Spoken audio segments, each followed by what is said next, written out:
Hey, hi, hello. Welcome to episode 61 of Trail Society, brought to you by our friends over at Freetrail. I'm Corrine Malcolm. I'm Keely Henninger. And I'm Hillary Allen. And we are all about to embark in the next 2 weeks to travel to our final season-ending races. It feels kind of funny to be season-ending because I feel like we all kind of had like a steep start to the season and then like kind of disappeared from the season. And now we're like coming back for one more race. So I'm just wondering how you both are feeling. Hillary, you're traveling first. You leave soon in regards to when we're recording. How are you feeling getting ready to head over to Thailand? Oh boy. I'm ready. I'm excited to be actually doing some running races. I feel like I'm just getting started because I've been doing biking races all season. But I mean, it's also, I still feel like pretty like ready to have this be my last race, because even if I'm racing on a bike, it's still like a lot of mental stress. I'm just happy that I avoided a debacle today. I thought I lost my key out on the trail during my run, and I ran back and I found it. So happy that didn't happen. Yeah, happy that didn't happen either. I've been sweating it out in the sauna because I'm pretty sure I'm going to die in South Africa from the heat. So I've been here in Thailand. Gosh. Yeah, Keely, I was thinking about you when I was in the sauna, and I was like, we're going to be post sauna recording this episode. And I was like, I've seen the Keely face post sauna. I've gotten the Keely post sauna text messages before. So I was like, oh, Keely knows exactly what I'm dealing with right now. I love that post sauna feeling, but yeah, you're pretty useless. Yeah. I'm like kind of loopy, and I'm like, ooh, really? Maybe I should be pushing my sauna until after my workday. But you take the time that you're given and you make good on it. Keely, how are you feeling about going to Thailand? I'm just excited. I've never been to Thailand, so I'm just stoked to have a little venture in the mountains. Been doing lots of hiking and some running.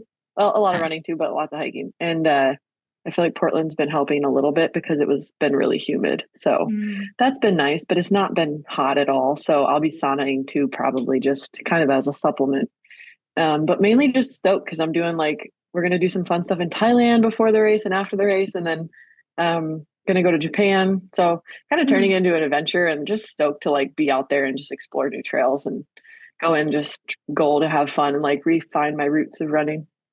Heck yeah, that's super exciting. You'll be finding your roots because I'm pretty sure the Thailand trail is occasionally trail and occasionally just jungle. So really going back to your roots there. Well, while we're talking about traveling, something I've been starting to lay out my bags for Cape Town. And one thing that is going in my bags are my AG1 travel packs. Steven keeps stealing them to bring them to the hospital when he's working night shifts. And I say, nope, you have to give me these 7 packs. They have to make it to Cape Town with me. We've been drinking AG1 for, I think, close to 2 years now.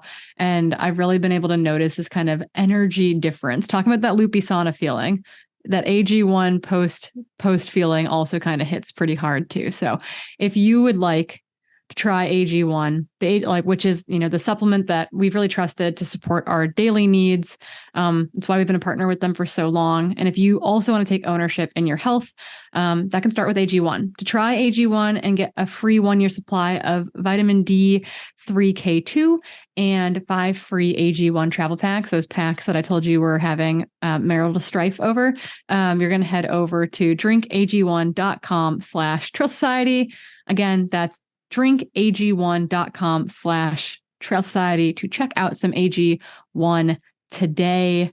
News, y'all. I added this just 15 minutes ago, so sorry to those of you who tried to read this document before. I saw this too. Women's National Soccer League. Have to give a quick shout out. My team, the Rain, lost to Gotham. That's okay. It was really cool to have Ali Krieger and Megan Rapinoe playing their last ever professional games. Both longtime standouts in the women's U.S. national team on opposing teams for this final. But the bigger thing is, I mentioned a couple episodes ago that there was this huge deal, huge media deal that was going through. CBS has had the media rights for the National Women's Soccer League for the last 4 years. We had rumors that the new deal was going to be really, really big. In fact, it is very big. It's $240 million big, which is 40 times bigger than the current deal with CBS. And that new $240 million agreement marks an annual 3,900% increase in value. Yeah, I saw these numbers earlier today and I was just like, what? Like, how is that possible? Yeah, like you can't even compare the two. It's just absurd. It's apples and oranges. The viewership's up by like 21% or something as well. So super cool. I'm already trying to scheme ways to get my hands on some more tickets for the 2024 rain season here in Seattle. Maybe Keely, I'll come down to Portland. We'll see a Portland Seattle game. Portland Rain versus the Thorns. I saw the semis last week. Yeah, we're it was so good. We'll come and yell at each other while we yell at soccer players. It'll be great. Perfect. Other big bit of news. There will have been lots of thoughtful conversation about this by the time that this podcast comes out next week, but that is the newest, another series being added to the trail. Midst timing seems to be a little bit of a factor here, but I think the timing is largely coincidental. And again, we're talking about the World Trail Majors, or the WTM, that got announced early this morning, kind of resurrecting the former Ultra Trail World Tour. Based on the race directors involved, it really feels like it's a rebirth of the defunct UTWT, with Jamil in there, with Steve Bramer and Nancy Ing of Hong Kong 100K in there, with Stu of UTCT in that mix. It really feels like it's kind of the old guard who have not been acquired or have not partnership with UTMB, kind of being like, you know what, we're going to do our thing that feels very democratic, very non-hierarchical, because I think what UTWT turned into towards the end was that there was definitely bonus points for it being like the UTMB and CCC, et cetera, as opposed to like all races being on equal footing, which some of the race directors have talked about in their press releases for this. Is it perfect? No. Am I excited about it? Yeah, a lot of the races of the 9 listed thus far do happen in Q1 of the year, which means that I will not go to any of those 5 races, basically. But the series includes Hong Kong 100K, Black Canyon 100K, Trans Gran Canaria, Mount Fuji 100 Mile, formerly UTMF. But, someone sued them over the term Ultra Trail, so they have a new name. Madeira Island Ultra Trail, Swiss Canyon Trail, which is in Switzerland, South Downs Way, which is a 100-mile in the UK on the South Downs Way Trail, Quebec Mega Trail, and then UTCT in November, which is actually just about to happen. I'm wondering just kind of your guys' initial reactions to hearing the news, just kind of like positive, indifferent, negative, etc. Like any feelings, any pulses from talking to your local communities about it today? I mean, initially, I just think it's not the exact replacement, but it seems like the same thing as the Ultra Trail World Tour, right? So it's like we have the golden, we did have the Sky Running Series, we still have it, but for kind of like 50K distances, some other like Ultra Pyrenee was in there, some other 100K distances. Now we primarily have the Golden Trail Series for the shorter distance. So this seems like it's kind of replacing the Ultra Trail World Tour, or providing an alternative to the UTMB races. Yeah, I mean, I think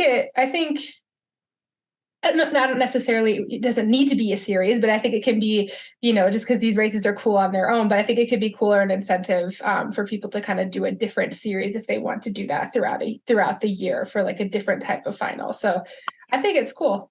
Yeah. And there's no championship race. Right. Which some people like, some people don't like. You just need to do 2 of the races to score in it. And they've even said, the goal isn't to do all 9 of these in a year. The goal is to do all 9 of these in a lifetime, to like kind of draw in those parallels to like the world majors from a marathon standpoint. They'll likely expand this series moving forward. I could see a race like Ultra Pyreneo or Templier making it onto this group and list as they fill out the fall calendar down the road. And I actually just tweeted at Finn, ironically enough, because that's his biggest gripe, is that there's no series finale. Like, we want to build towards something. And I said, trail running's a 12-month a year sport. What does it mean for like UTCT to come after UTMB, et cetera? Like, logically, there is no conclusion to the year, because the year just keeps going. And I said, why isn't the World Mountain and Trail Running Championships, which will happen every 2 years now, why can't that just be what it's supposed to be, like an actual championship, and let the other races be standalone, maybe have a year-end tally of points? But do we have to have a championship outside of the world championships? Like maybe that's the question. No, and I'm kind of with you. Like I saw this and my first thought was like, oh, well, this is sweet. Like these are all really great races. I'm glad they're keeping to their roots, and like staying true to themselves, keeping the leadership that founded the race in there, kind of doing their own thing, like taking a stand against UTMB. But I think like creating another series in my mind like defeats the purpose. I think one of the things that's inherently wrong with the UTMB series is that every single thing focuses on the finale. And like, I think that leads to really poor race planning, like overtraining, over racing. And like for this to just Panic. be like, yeah. And for this to more be just like, hey, we're actually just like bonding together and highlighting and elevating these races so they don't feel like they're inferior to UTMB, because they're not. Some of these races are so competitive. And some UTMB races are not. Like, I think that's really the point that I think is really important here. And like finding another like World Trail Series thing to me, like, is not the big point of this whole thing. At least that was kind of my whole initial take on it.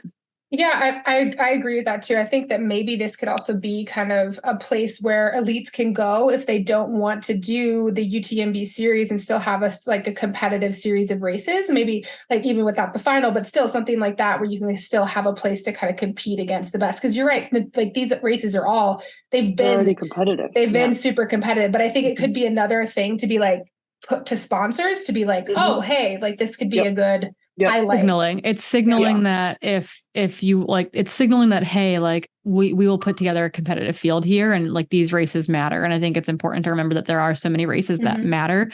There's a great quote, I think it was out of the I Run Far article on this. Every major news outlet has covered it. I listened to 2 different podcasts about it this morning.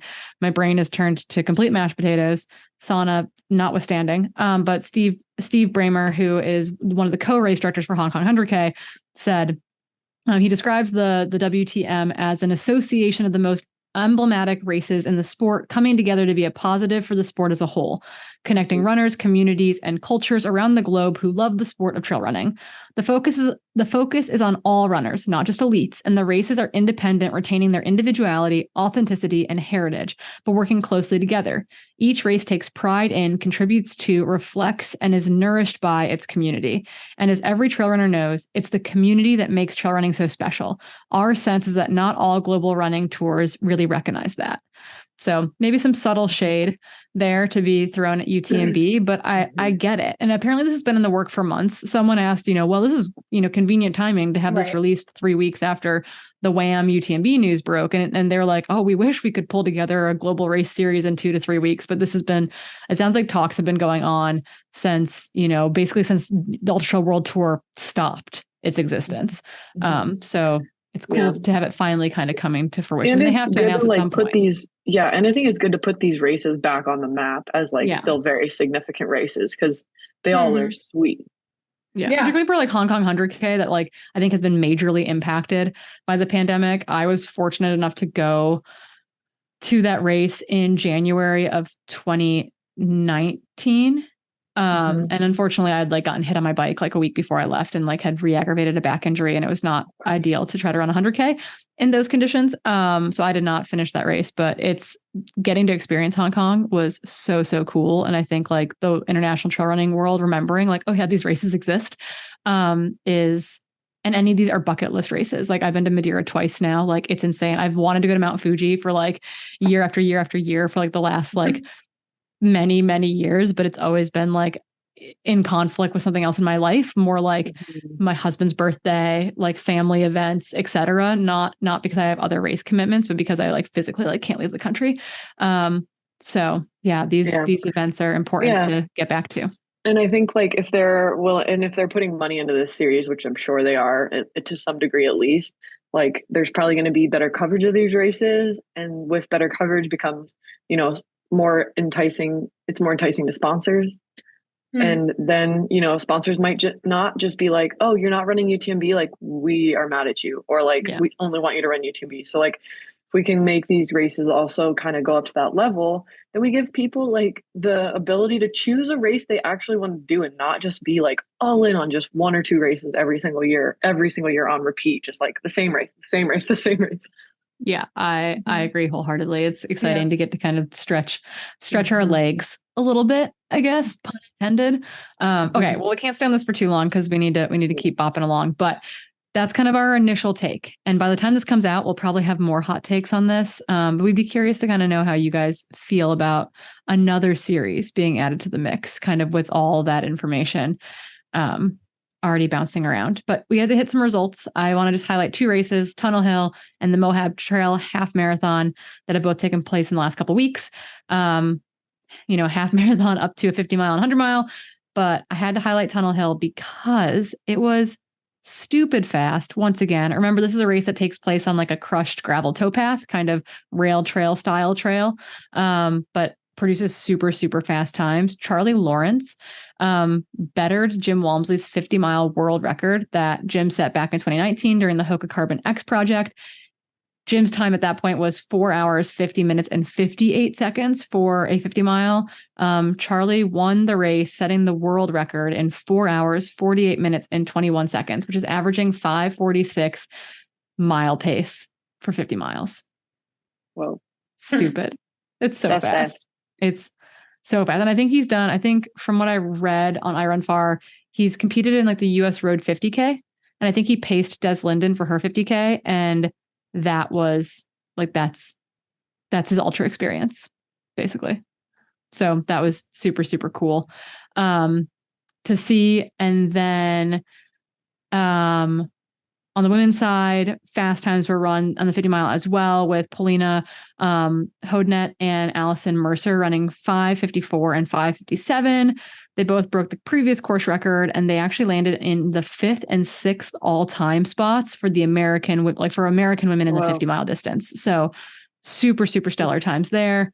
We had to give a major shout out as well to Elov Olsen, who came over from Sweden. He took down Zach Bitter's 100-mile record on this course by 40 minutes. It's bonkers. Yeah. Oh my gosh. He ran 11 hours and 26 minutes on this course, which is, once again, stupid fast. So congratulations to everyone involved there. And then Moab Trail Marathon, or Half Marathon rather, which serves as the USA Track and Field Half Marathon Trail National Championships. I got the whole thing out. On me. It was really cool to see. The races were stacked. Super, super fast times on both fronts. I think Bailey had some super amazing, caption on her Instagram post. I was like, I'm standing on the start line and Stevie Kramer's on one side and Anna Mae Flynn's on the other side. And I'm just like, wow, like this is a fast group of women. Despite thinking that she won the race by almost 5 minutes. But then behind her, the race was super tight for those podium spots. Rachel Rudel took second, with Alicia Vargo, who is our personal mother hero, took third, and they were just a minute apart from one another. And then just a minute behind Alicia Vargo was Stevie Kramer in fourth. So it was actually very, very tight in that top 5 group. Another mother hero of ours, in Stevie Kramer. On the men's side, Mika Badone Rousseau, who's a Brooks teammate of Hillary's, recent Stanford grad, I want to say. Yes, who had an amazing Mammoth Trail Fest, ran down Andy Wacker, which is hard to do late in this race. I think he caught Andy at 9 miles in. He ended up taking the win in 1 hour, 21 minutes and 36 seconds. Andy finished a super close second place, 1:22:13. And then Grant Cooligan rounded out the podium in 1:23:35. So Mika is a name that we are going to start talking about a lot. I think the dude is part of that future trail running crew. And he's actually coming out to Thailand to do the 50K. So super cool. Yeah. So we'll get to meet him out there. But yeah, he's super fast, and Andy's been helping him with the trail team, like mentoring him. So I think that's really cool.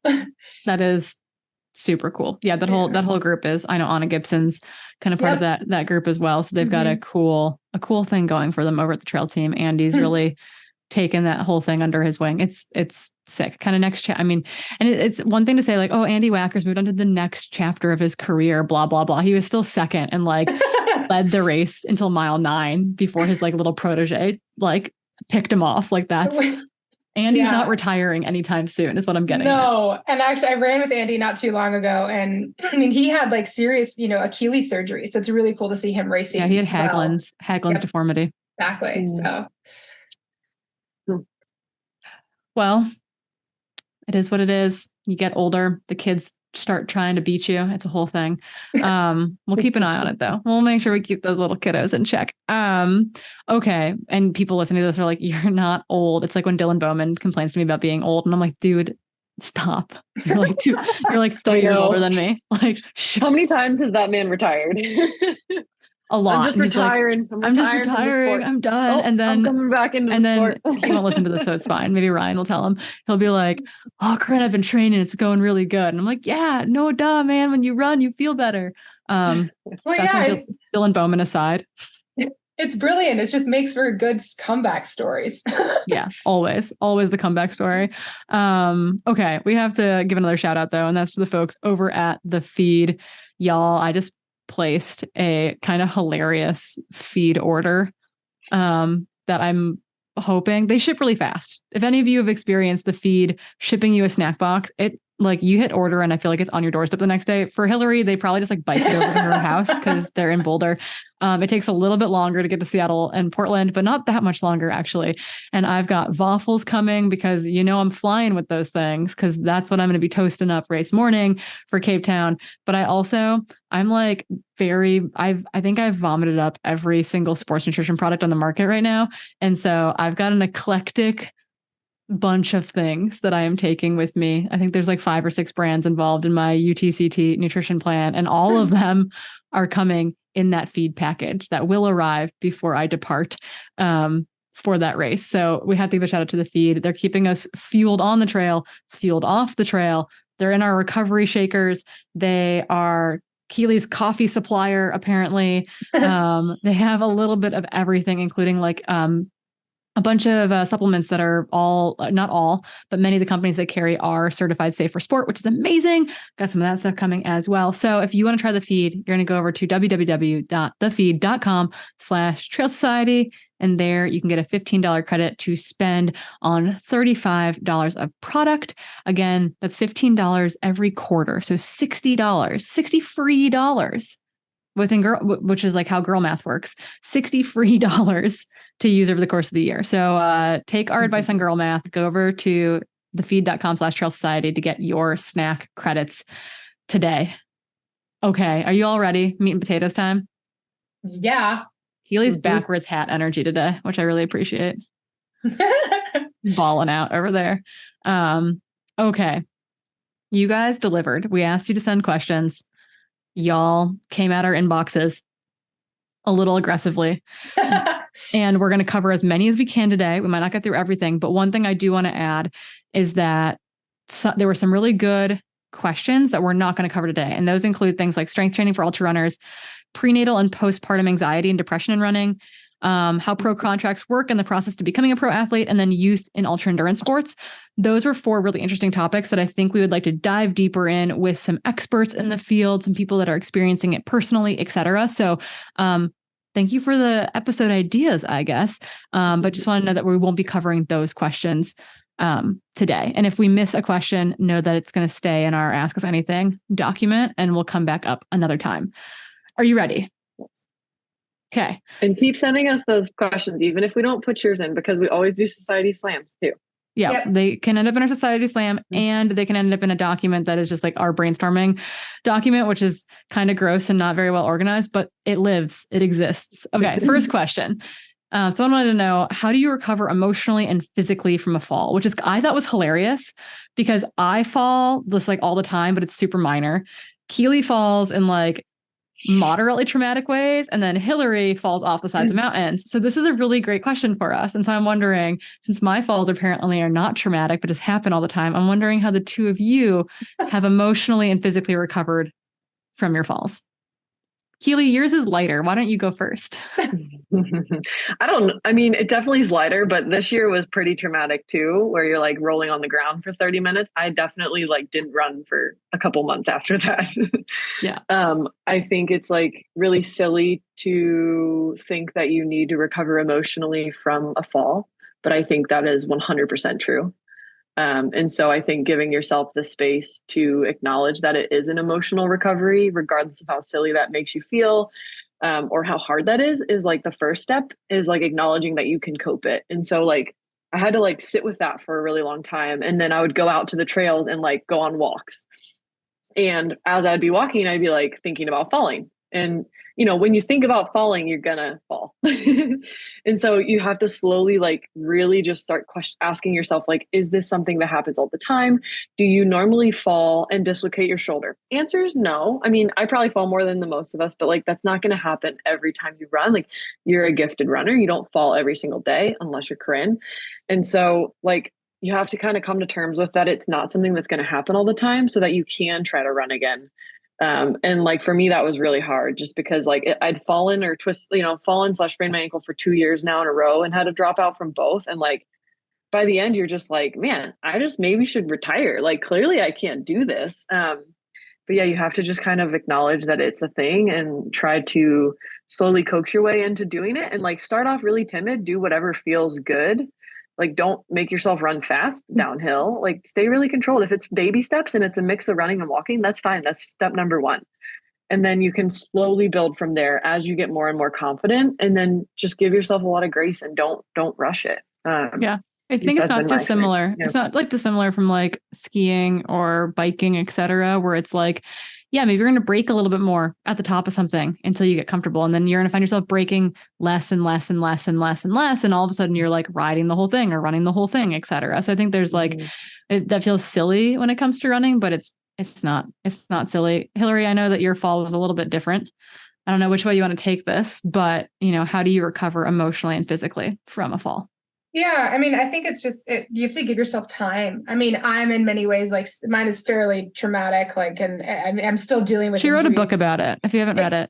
Exactly. So you can read the book, because oftentimes I think it's like, you need to find a community sometimes, because it can seem like, you know, I think it can be so common, like after you finish a race, like people ask you, oh, what's next? Right. And so there's like, don't rush it. And I think the biggest thing that I've learned is how up and down recovery can be. I mean, I've still dealing with injuries like 6.5 years later from this thing. So it's like, it can be pretty mentally and emotionally draining. And I think I think the best thing to do, at least for me, is to embrace those things, because if you try to push it away or try to rush through the process, it almost gets worse.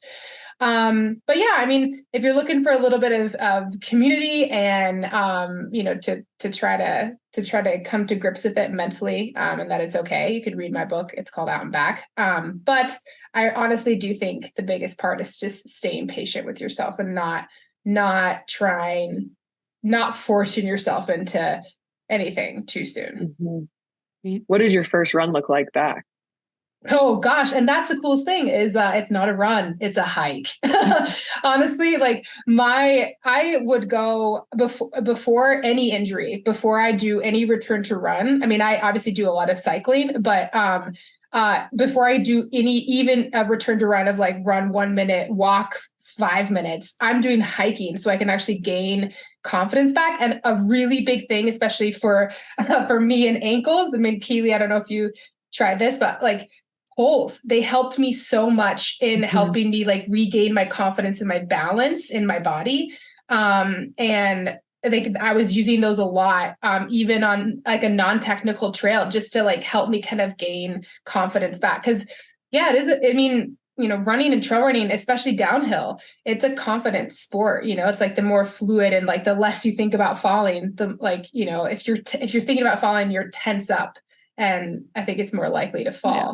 So go follow a friend, but follow a friend like 8 or 10 feet back from them. Don't run right on their tail. Like run downhill behind a friend who runs downhill really well, but stay like 8 to 10 feet back from them. And like, that'll help you kind of like flow down the trail without tripping on the same things they're tripping on. We're going to bounce along, and I'm going to make this next one extra short. And someone asked, how does cross-country ski training compare to training volume? This is going to take a little bit of how good do you ski? I would say that I'm a very efficient skier. And I think it's like kind of 1-to-1. I think most people like, man, it might even be like harder than running because you're not very coordinated. So I would say like, it's not like you need to double down on your Nordic skiing to compare it to a run, etc. If you're using, I use time for a lot of my exercise prescriptions. So like, I think it's very 1-to-1. If I'm skiing somewhere where we're skiing up like a valley, and then we're going to turn around and come down the valley, for example, maybe I go a little bit longer because like we're going downhill for part of it. There's a bunch of places I've lived where it's like you ski uphill for 8 miles and then you turn around and ski down. The 8 miles uphill is way harder than the 8 miles downhill. So, but I think otherwise it can be very 1-to-1, if not go a little bit easier on yourself on skiing, unless you're a very efficient Nordic skier, particularly on a mileage standpoint. You could be out there for forever potentially. So just keep that in mind. Conditions matter, right? There's really fast ski conditions and there's really slow ski conditions. So look at time, maybe more than mileage, and then focus on like how much energy you're exerting. Yeah. And I think one thing to note is that skiing is really low impact. So, which is a no-brainer to us because we ski, but it's not very much impact compared to running, right? And I think that does pose an advantage for volume, but it also could be like something you overlook when you're transitioning back to grounded running. And so it's just something to be mindful of. Like, you might be skiing 10, 12 hours a week in the winter, but that doesn't mean you can just all of a sudden jump to 12 hours of grounded running in the spring, because that's all impact. And so just like easing it back in and kind of like seesawing it out as you get into spring is probably a more like balanced approach, so that you don't all of a sudden just overload all your bones after doing like 2 months of low impact activity. Yeah. It's one of those things where it's like your engine is ready for run training, but your body isn't. So it's like, even for my skiers that I coach who I know are going to transition to running in the spring, they're doing a couple 30-minute runs a week to try to like make sure they're staying on top of some of that musculoskeletal bone loading stuff. The next question we had is, how do you go about peeing in the woods? Quickly, as quickly as possible, and not in poison oak. And that's exactly what I was saying. Watch out for poison ivy. We have that here. So look around in your surroundings. Don't wipe with leaves you don't recognize. Oh my gosh. Yeah. Echo that. I literally heard a story this weekend. I was at a camp with no service doing trail work for this kids camp. And one story they talked about was a kid who wiped himself with poison oak. Oh, that poor child. Yeah, you do it quickly. I think boys have it easy, right? They can just like turn around and pee. But yeah, have a friend. I oftentimes will be like have my friend stand guard for me. But yeah, just be cautious of getting off trail, right? Like if you live in an area with snakes or spiders, you want to be cognizant of that. If you live in an area with poison oak or poison ivy, you want to be cognizant of that. But yeah, I like going about it quickly. Can I use trees too as support? Yeah, I do that. If you need to. Yeah. Adam held my hands for me during Leadville because I couldn't squat anymore. So have a friend who is willing to hold your hands while you pee because your legs are so tired that you can't squat on your own anymore. I have can I do a quick story just really quickly? Yeah. I popped a squat for a pee and on a trail, and I like looked around, there was no one or whatever or anything. And then I pee and I get up and I hear like a rattle. And there was a rattlesnake. It wasn't like close to me, but it was like down, like down on the trail, but like take another peek. Yeah, it was a little spooky. Yeah, I think if you're outside running enough and you pee enough outside, someone's going to catch you peeing outside, and that's okay. We've all been there. Best advice for being the best crew for my friend's 100-mile. I think be willing to hold their hands when they can't squat anymore. That's pretty good advice. But I'm wondering, like thinking about this, someone's going to go crew their friend.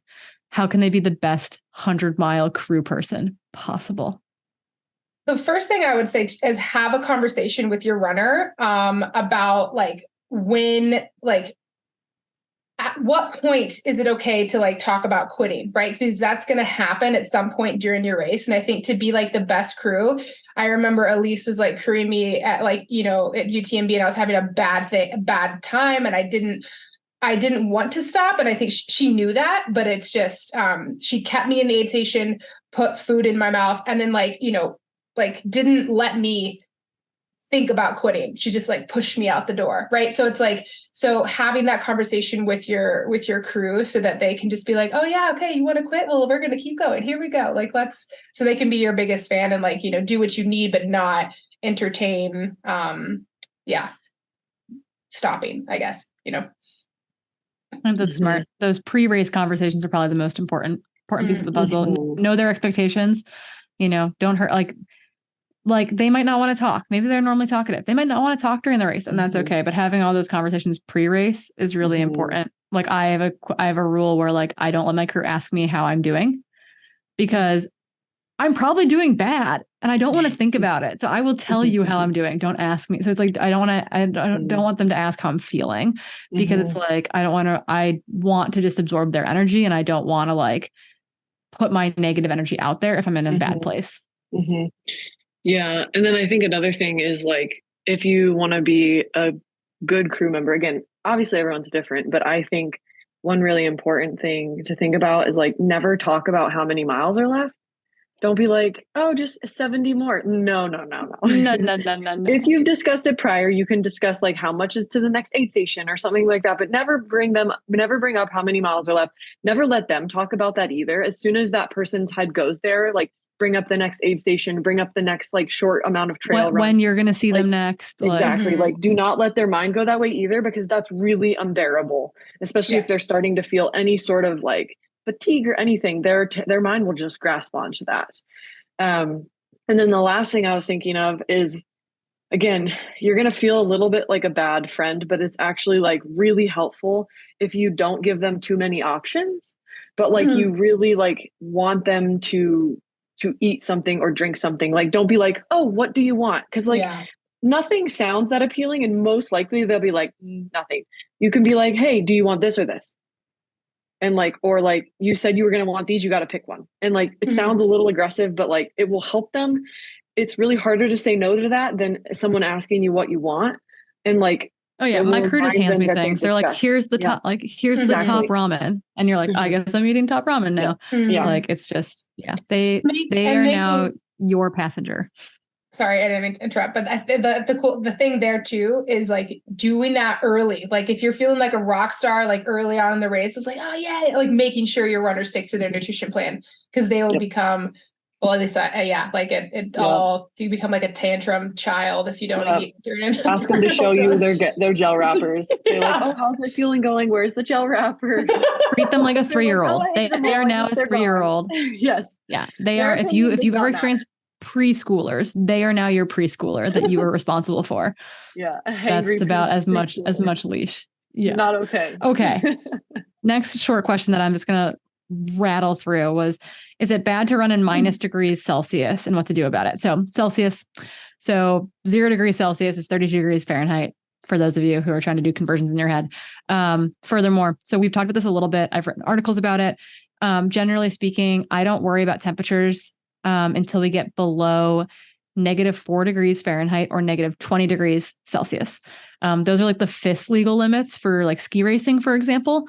I do think that as temperatures creep down to those single digits for Fahrenheit, so you're negative Celsius, and then below 0 Fahrenheit, getting colder and colder Celsius, you just want to be more cognizant about how long you're out there for and what kind of intensity you're doing in that. But you can generally do like easy running down to that like -4 Fahrenheit, -20 Celsius. I wouldn't do intensity at those temperatures just because you're likely to aggravate your airways.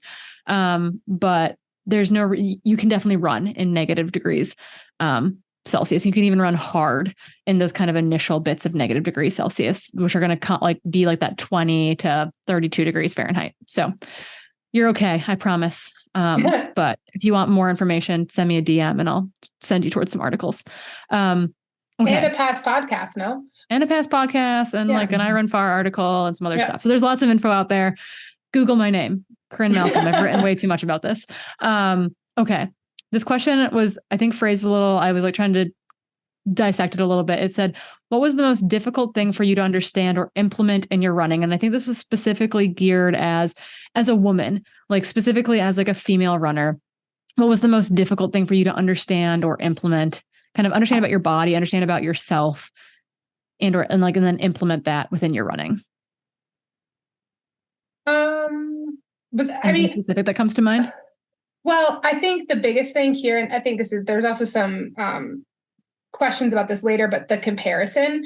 And I think because especially there's a lot more guys in trail running than girls. And so I had to find a good, group of women so I could, I didn't want to, compare myself, because I think with that, easy run should be easy. And I think was super easy for me to kind of push a little bit too hard if I was running with guys all the time. And so I think that was the the biggest thing and the hardest thing I think for me to do is to make my easy runs really, really easy. Keely, what about for you? I would say the necessity of eating enough carbohydrates, like both before and during your run, and understanding that that's not only crucial to performance in the short term, but it's also really important for long-term health and reproductive function and well-being.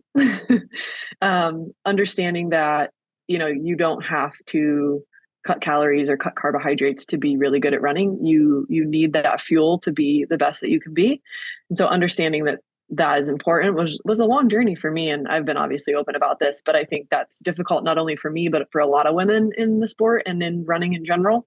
And so, yeah, it can be your superpower if you let it, but it can be a long journey. And if you're through that journey right now, like, it's okay. A lot of people are going through it, and you can seek help and you can get through it. But it might not be instantaneous to get through that like icky relationship. But that's definitely the one thing that's helped my running the most and helped my relationships the most and my brain function and all sorts of stuff.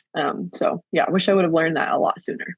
Yeah, I think mine definitely falls into that fueling camp as well. Just like eating enough always, of like fueling, taking that last gel, even if I only have 15 minutes left in my run or whatever it is, like packing that post run, like recovery drink, etc. It's like these little things that just like add up in really humongous ways that I've had to be more cognizant of. And I don't think I've ever had like a traditionally like poor relationship with food. It's just like sometimes I'm not good at taking care of myself, and it's like a busyness or like not a laziness, but it's more busyness that gets in the way, I think, more than anything. And that ties into this next question. Someone said, any tips for balancing life, busyness, and training? And they said sometimes, quote, life just gets in the way. And I feel that in a big way. Keely and I were texting back and forth about something else earlier today. And she was like, I have to go run right now, but I'm doing this thing for you and I'll send it to you later. And I promise I'm working on it. And it's not a big deal, but I promise I just want you to let you know that I've like been busy and life is crazy. And I was like, I preach into the choir here. Like, I am a disaster. If you have sent me an email and I haven't responded to you, you are not alone. There's a support group out there for people who have been neglected by Corrine Malcolm's inbox, because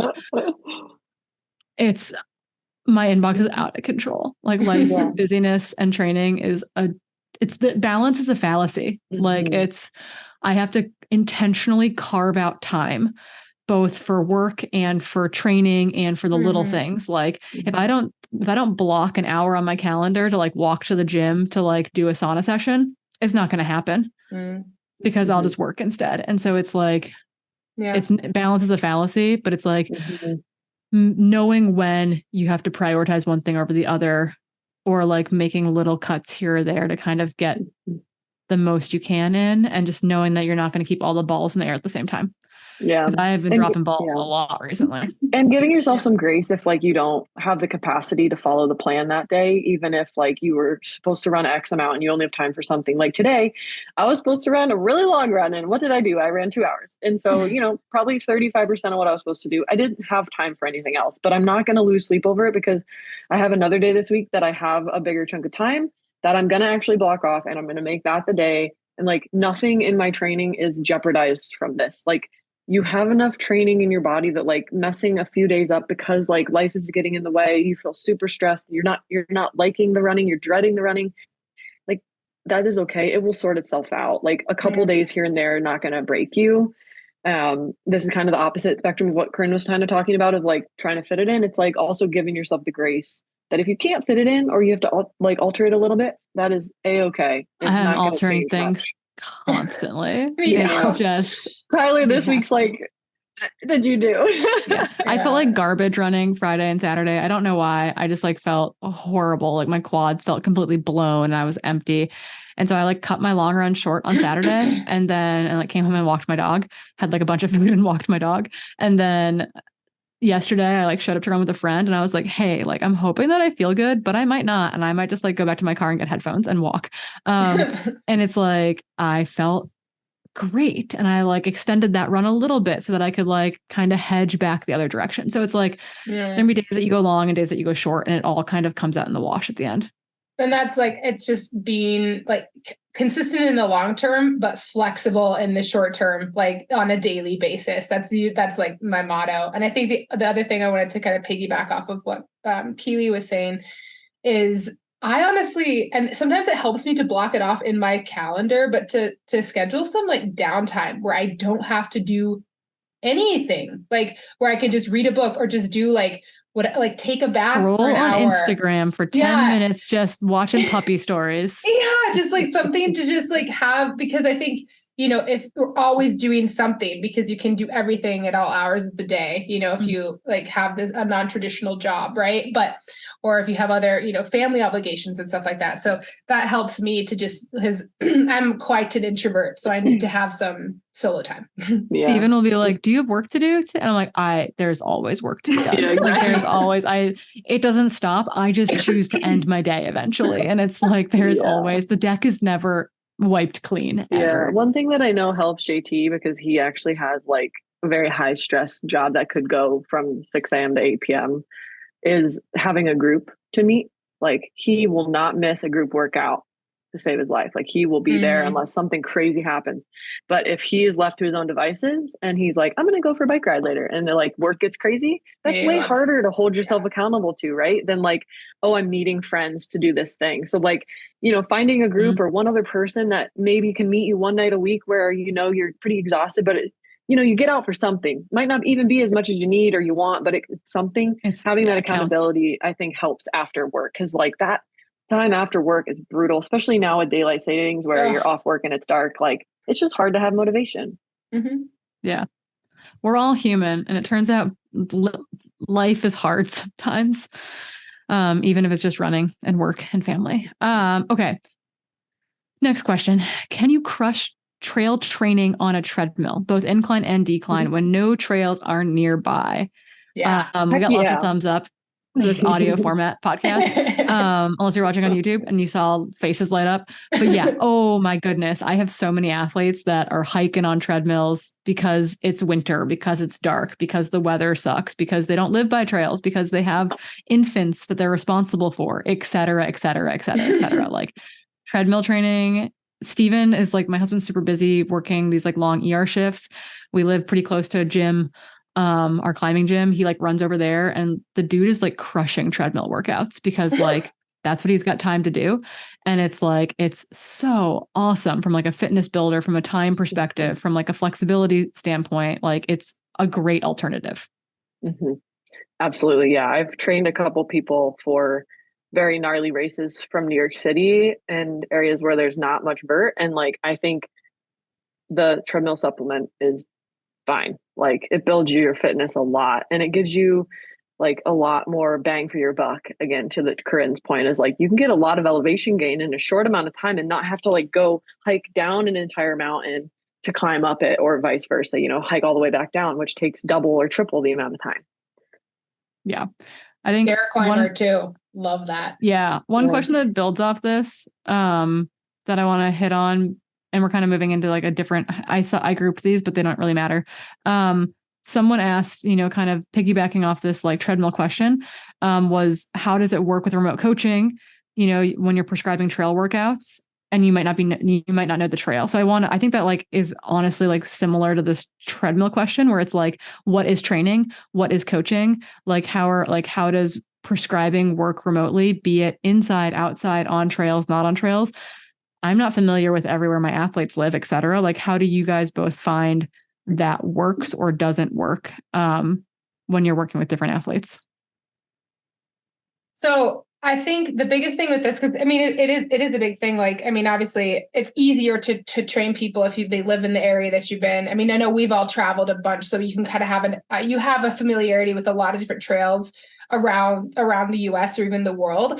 But I mean, with this, and I think we touched on it a little bit in a few episodes ago, but this is why, like, at least I train the people I coach by perceived exertion. So it's like we're going by, like it's kind of like heart rate, but also just like talk tests, like how hard do you feel like you're working, and that can be achieved anywhere, right? And this is also like the technicality of a trail. It's like, I was looking at my Coros watch today, and they have this thing called like effort pace, right? But it can't really take into account if I'm going like up a really steep technical trail where there's a lot of like almost like bounding, where you have to like run a little bit then hike, or conversely on the downhill where I'm actually working fairly hard from a muscular and ankle standpoint and like mentally to like try not to fall. So I think the perceived exertion can work really well, and that can kind of go like, you can kind of do that anywhere, no matter the trail. You can have a conversation with your coach if it's like, if something's more power hikey versus runnable. Yeah, asking for specifics, right? It's like I will tell athletes specifically when I'm prescribing like an intensity session where it's like, these need to be runnable, uphill, but runnable. And it's like, okay, we might equate that to like X, Y, or Z grade for them. Or if it's like, they might send me a Strava segment and be like, how does this climb look? And I'll be like, that climb looks perfect, etc. Or it's even like, if I'm prescribing not by mileage, but by time, that might take into vert better than saying, hey, I want you to run 12 miles. Well, is that 12 miles with 400 feet of climbing, or is that 12 miles with 3,000 feet of climbing? Because I can do both in my backyard really easily. And those are two very different workouts. Yeah. And so it's like, I think you can add specifics to it that all of a sudden, even if you've never stepped foot on a trail in Texas, for example, I coach a bunch of Texans. I've never run in Texas, but I feel like I can coach runners in Texas because we like talk through the specifics of what I want them doing for their workouts. So Keely, do you have any tricks or thoughts when it comes to coaching remote athletes like that? Yeah, I think to your point, like sometimes I just creep on their Strava for previous runs and find areas that look like a pretty good grade on a long enough hill. But otherwise, yeah, it's like I kind of bucket my hill workouts into like 3 camps. One being like really short hill strides where like you want the terrain to be pretty runnable, and like those are pretty short intervals. So then it's like talking to your athlete just to say, hey, this hill needs to be at least this long. Typically it's relatively short, like 3 minutes at the most, but I want you to be able to run the whole thing at a high effort. And then, another camp is like, okay, I want it to be a shorter hill. Maybe it's like a 5-minute interval, but it's going to be gnarly and you're going to be like hiking most of it. And then the other camp is like, I need you to find a trail that is long, and like these intervals are going to be long ones. And that could be a combo of running, hiking, right? Because there you're getting into like long efforts on hills, and even like the lower grades at some point, depending on your skill level or your fitness or anything, like you could be hiking some of that. So there it's not quite as important, but you're looking just for like a longer, steady, sustained climb. Yeah. And like race specificity comes into play at that point too, right? Where it's like, for generally speaking, like I like my intervals to be runnable because it's like, I want you to be able to work as hard as possible, or as hard as possible for the effort we're trying to go for. But if like, I know that you're going to be doing a race that has a lot of hiking, or if I know you're going to be on gnarly terrain, like that will then come into play as we get closer and closer to an event versus like, we're doing VO2 max intervals in January and you're racing something in June type of thing. Like, I want you running those bad boys. But yeah, I think it can be also on long runs too. Like I will prescribe both time and distance, where I give a cap for each, because it's like, hey, if this person might be running on like a rail trail, or they might be in the hills in their backyard. And like, those are two very different runs. So I might say like, hey, 18 miles or 3 hours, et cetera. Cause an 18-mile run might take 6 hours if it's got 7,000 feet of climbing or 8,000 feet of climbing.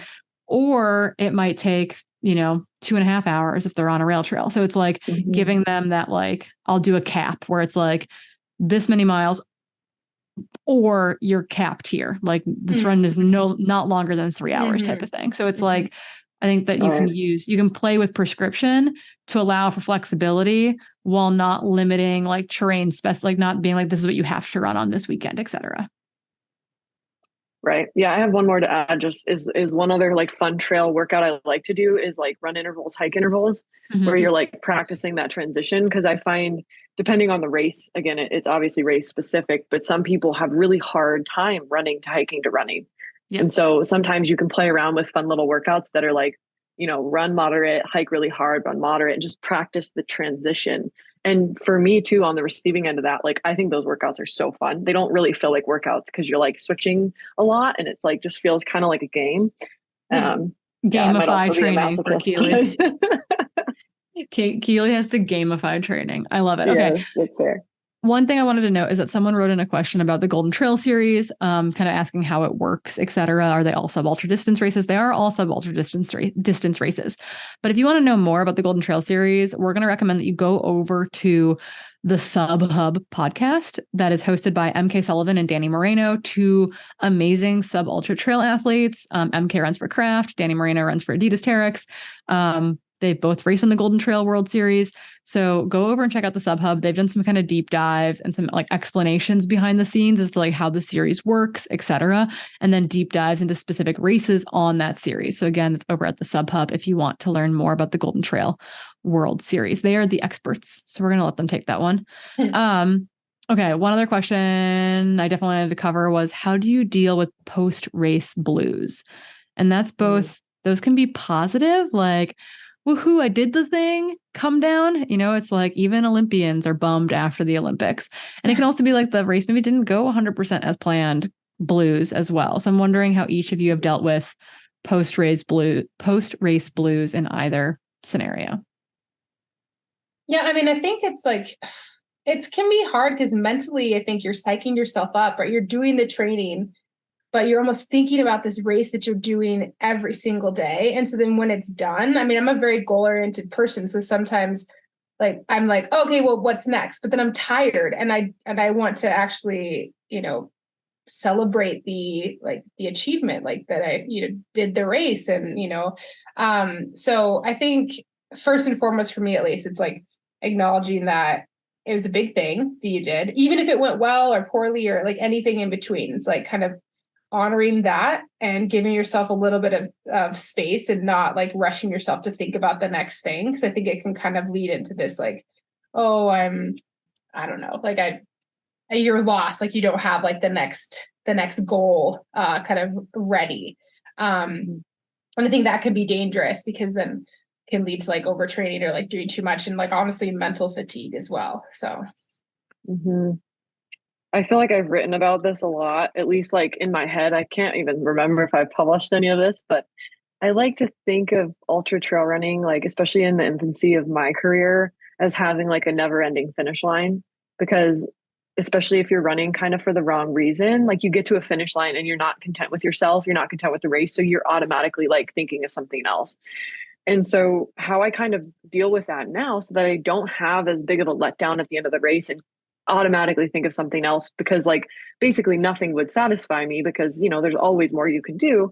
Now I try to really just focus on like the journey it takes to get to a start line and like being really present in that journey and enjoying the training and enjoying like, you know, all of those aspects. And then actually like having a plan of the race where the goal is not the end. It's not like finishing the race. It's like executing your plan and like running really true to yourself so that when you finish, like you can be really proud of that. And to me, that helps curb those blues a little bit because then like you're actually really grateful for that journey. And you're also really proud of that accomplishment because you accomplished what you set out for, regardless of that outcome, so that you can't then take that outcome and use it as fuel for the fire of like another race that's going to be impulsive.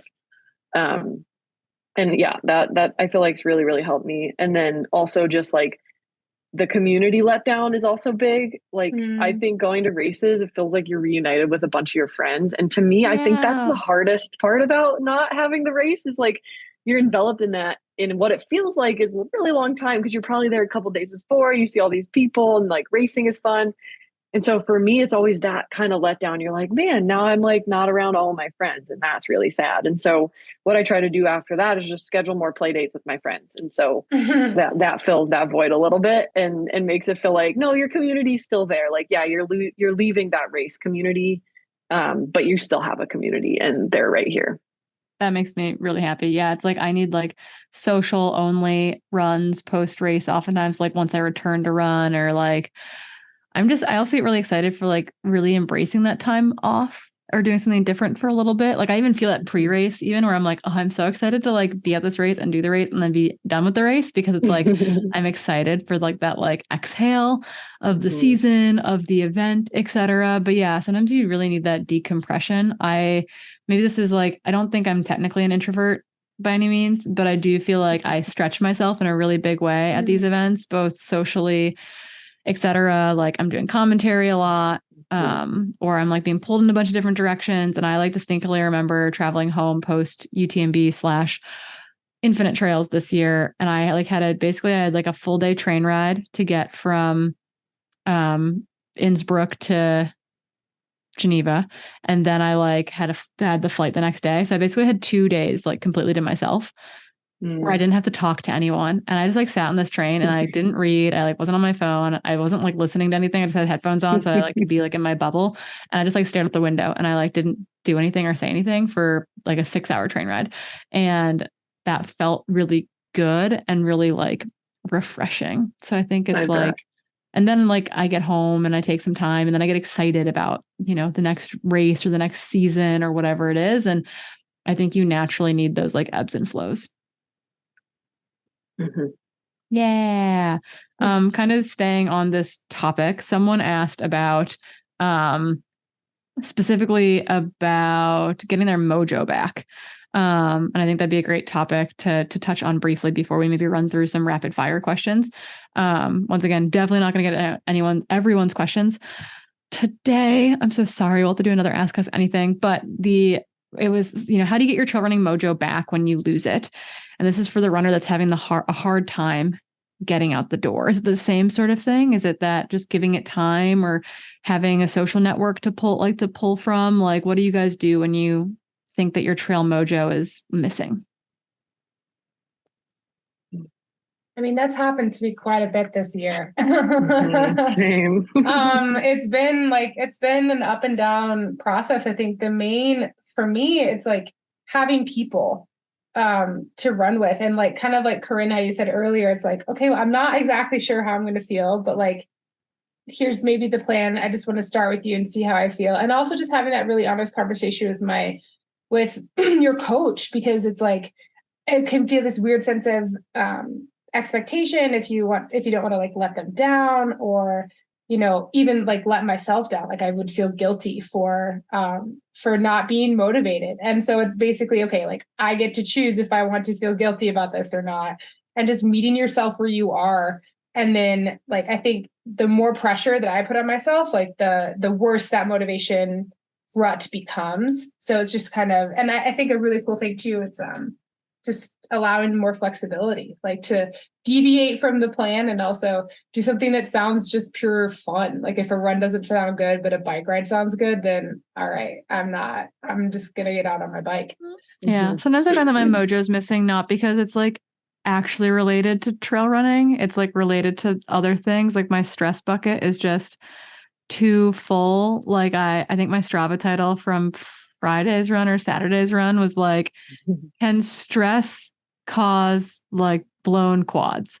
Because I was just like, why? I was like, I'm well fueled. I like haven't done anything this week that I'm recovering from. Like, I feel like I'm in a really good spot and I felt really fit recently. And some like I had a couple conversations with like friends and other people who were like, yes, 100%. Sure, like this is definitely stress. Like you have your stress bucket is overflowing and you need to exhale and you are feeling angsty and like you don't know what you're doing with your life or with the world. And it's like that is spilling in to your running and making you like not, it's like it's hard for me to love it when I like can't, like when everything else feels like very like out of my control. And so I think that like oftentimes my mojo being lost, like it has nothing to do with running. It like has to deal with like me being a sad panda about everything else.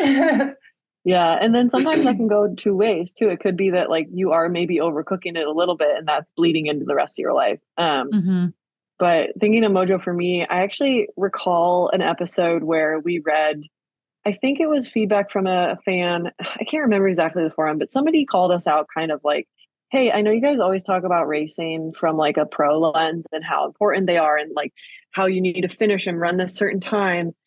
But like, can we just talk about why we do this and how fun they are and how privileged it is to do them and like how cool it is to go explore new places and run these distances and do this all on 2 feet. And that's kind of what I remember whenever I'm in a really trail running funk is like, okay, like, why do I do this? Like, all the accolades, all the prestigious races, put them aside and be like, why do I do this?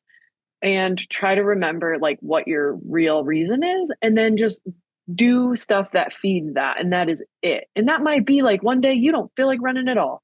That's okay. Or it might be like you want to go run this cool route you've never ran before, but it maybe is not the best in line with your training. Like, again, as long as you're like have a good enough base, maybe you just go do it. Like, go do stuff that really feeds that bucket so that you can remember why you do it. And it doesn't feel like something you have to do or something that you need to do for X race or anything like that. It's like, just do it for fun. And that really helps me, because I was really sad when we got that feedback, because I was like, you're so right. Like, it's just running. It's just running. It's so fun. I have that thought too about like the lens of which I'm like looking at myself with. Like, if I wasn't a quote unquote professional runner, if I didn't have a contract, I would be so stoked with some of the racing I've done this year, because I would be like a baller normal human. And instead I'm like a disappointing professional runner. And it's just like, it's just the lens. It's just the lens that you look like, because I'm not that different than my friends. Like, I work a full-time job. Like, I'm doing all this stuff, and I just like happen to have a professional contract, which definitely comes with benefits. But it's like, if I didn't have a professional contract, I would be so freaking jazzed on 100%. My year. And because I have a contract, I'm like, oh, I'm kind of a bad professional runner. Exactly. Like, it's so dumb. It's so dumb. Like, reframing that is so important. Like, I had people this weekend be like, oh my gosh, like, well, what's the cutoff for the Thailand race? And I'm like, well, I don't know, probably like 48 hours. And they're like, oh, so you might run for 2 days. And in my mind, I first wanted to be like, well, no, of course not. And then I'm like, well, maybe. But it's like, the point is like, we are just running this freaking crazy race. And like, that is awesome. Like, no ego allowed, right? It's like, no, like, their curiosity was warranted. And like, there's no room for ego there, because it's just a freaking crazy thing. And like, it's so cool. Like, we're going to Thailand. Who gets to say that? Nobody. Exactly. So, that's like, reframing it's just like so important sometimes, especially when you lose the mojo. Yeah. And this is what and like surrounding yourself with people who also can do that for you, right? I think that can be take you down a peg or two. No, well, but like that's like, but that's the thing. It's like for me at least, it's really important to engage with like my world isn't just running, because like we all are so much more than that. Like, this is like something that's supposed to be fun and that we love, but it's like being able to just give some perspective. Like, it's like at the end of the day, it's just running. We're just kind of like hiking in the woods with some backpacks, like. Come with on. Snacks. Okay. Enough on real talk radio, or sad dad radio, whatever we're venturing into here. We're gonna do some really quick things. This is quick, you two. No novels or novellas or anything about any of these next questions. Okay. It's quick, rapid fire. Okay. And we're gonna go Hillary, Keely, Corrine on all of them. Okay. Sorry, Hillary, you're in the hot seat. Ready? Favorite road shoe? Glycerin, Brooks. Ultra Tempo. And the Adios Boston 11 or whatever one's sitting behind me. Okay, newbie runner needs a watch. What do they get? This new Coros rose gold one. It's super cool. You could wear it running and to a wedding. Okay. Yeah. I think Coros also. I made my dad get one because he's a newbie runner, and it's cheap and it works. Yeah. I think it's like, whatever your price point is, don't be weighed down by all the like gadgets and who's us. Like, a solid GPS watch doesn't need to have anything fancy. How do you poop during a race? Quickly? Hopefully you do it beforehand, but quickly dig a hole. Okay. Yeah, I'd say like same. Yeah. I'd say look for coverage, do it quickly, dig a cat hole, get out of there. You know how dogs like poop and then like sprint away from it? That's what I want you to do. Or they like do their behind legs thing to like cover it up. Yep. And then get out of there. Be excited about it. Get out of there. Okay. Were you always a gifted runner, or did it take practice? You can have a sentence on this one. Practice. I was a tennis player, so I love being an athlete, but that's something I love the most about running is it takes hard work. So love it. Keely. I was definitely always a gifted runner, but it took practice to be able to compete because I DNF'd my first 5K. Love it. I was the soccer player who was way better at running than the soccer. I was the midfielder that just ran for 90 minutes. It was excellent. So competitive juice is always there. Had to learn how to train. Okay. Bucket list race that you haven't run yet. Trans-Gran Canaria. Love it. And Mount Fuji. And Hard Rock. Sorry. Okay. Bucket list everywhere. Keely, bucket list race that you haven't run yet. Ultra Trail Australia. Love it. And I'm going to say Mount Fuji as well. I want to go to Japan. We're going to make it happen one of these Aprils. Okay. Are Pop-Tarts the greatest pre-run fuel ever? Hillary? No, waffles are. Keely? Oatmeal, peanut butter, banana. I'm going to say Pop-Tarts have gotten me through a lot of things. Okay. What was your, this is a little bit of a qualifier. What was your worst fuel choice ever? The listener did a Krispy Kreme half marathon and they did a long run only on candy corn, both of which they've deemed not great choices. So, candy corn. Hillary. I hate candy corn, but I this day still cannot stomach Hammer Nutrition Huckleberry gels. Do not overdose on those. It is bad. I can't even smell the things. Ugh. Love it. I mean, I'm gonna go full circle. I chose Pop-Tarts for Western states, and worst idea ever because they're too dry, just like chalk mouth. Who did you not talk to before Western states? Keely, you could talk. You could have asked me a question. I know, but I love Pop-Tarts for in the race, but yeah, not for that race. Keely was trying to do the saltine challenge during Western states. Yeah, with Pop-Tarts. I tried to fuel part of Leadville on Skittles. And it turns out when you have no saliva, they just become a giant ball of Skittle in your mouth and it does not go anywhere. So don't do that. Okay. This was actually sent in from the Hoka office and they've got a big debate going on right now within the Hoka office. There's a big fight going on between Red Vines versus Twizzlers. What do you got? Twizzlers pull and peel. Yes. Keely. Neither. Black wallaby licorice all the way. Sorry. Ooh, drama. That's bold. I have weird taste buds. I've got the same qualifier as Hillary. Twizzlers, but I like the pull and peel Twizzlers. Otherwise, I'm going to go to the giant Red Vine bin. I don't like the regular Twizzlers. Agreed. Yep. We're horrible. Sorry, Hoka. Did not help. Need a third category. Yeah. There's a third category. Okay. Society slamming. We're going to do at least one of these before we sign off for today. I'm just staring at them. They're a bit long. There's one addressed to me as a Midwesterner, which I kind of like. I don't know where it starts and ends, but I'll start here. Hello. I started listening to your pod 1 year ago and look forward to your new episode every other Tuesday. Corrine, I'm a fellow Midwesterner, and I remember your name from high school ski days. Heck yeah. I really love the content you cover and have a thought for a future conversation. I work as a pediatric diabetes educator and have a handful of young endurance athletes who live with type 1 diabetes. We have lots of conversations around blood glucose management during exercise, how hormones, increased activity, race stress can affect glucose and energy levels, and different fueling strategies. Everyone's needs are so unique. However, it would be so cool to hear a podcast showcasing an endurance athlete living with diabetes. Not sure if you know anyone, but that would be a valuable conversation and means a lot to people who have type 1 diabetes represented in the trail running space. Anyway, thanks for what you cover every couple episodes. You're awesome and inspiring, Zoe. Heck yeah. So cool.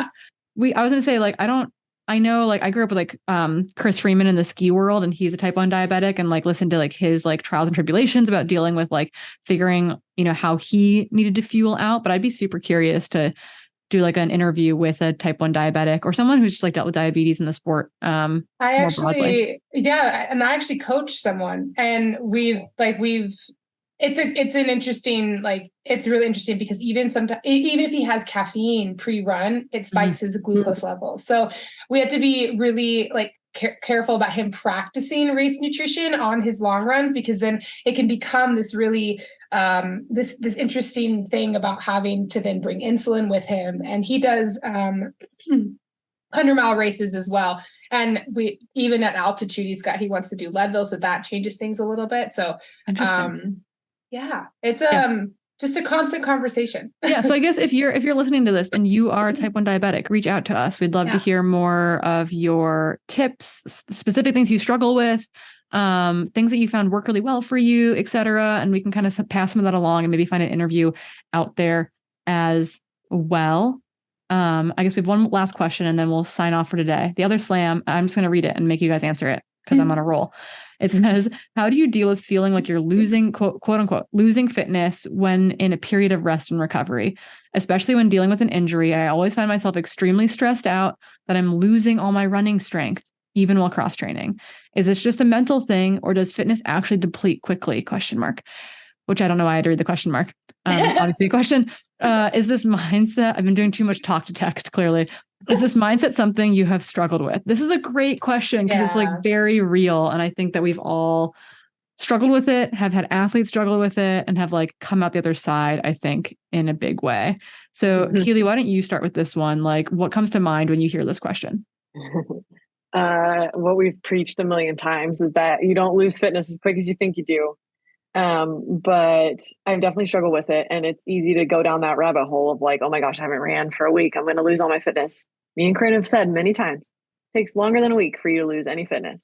But if you're in a serious injury and you're actually cross training, like, I don't really think you lose much fitness. Like, you might need the break, but like, you have lifetime miles that are there. Like, you're not going to come back like a toddler running again. You know, you're going to have a base. And then like biking, aerobic exercise, swimming, all of those things build your aerobic base.